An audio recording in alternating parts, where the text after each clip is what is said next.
адам жан тапсыратын сәтте екі шайтан келеді, біреу аяғынан, біреу сол жағынан. Екеуінің қолында да мынандай стакандағы су болады. Су ішесің бе деп. Алдайды сізді. Бір риуаятта келеді, әлсіз болса да.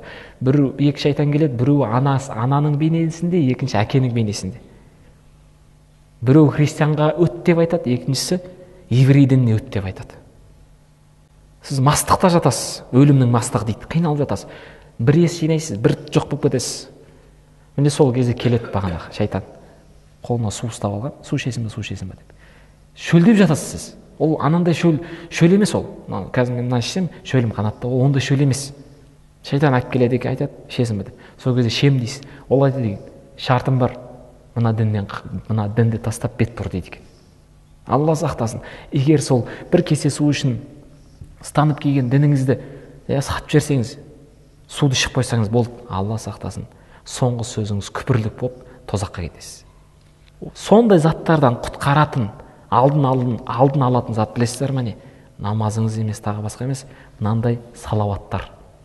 Пайғамбарымызға деген махаббат. Себебі хадис айтып тұр ғой. Кімде-кім мені түсінде көрген болса, сүйінші бұл өмірден иманмен өтеді деген. Сол себепті иншалла пайғамбарымызға салауат көбейтейік.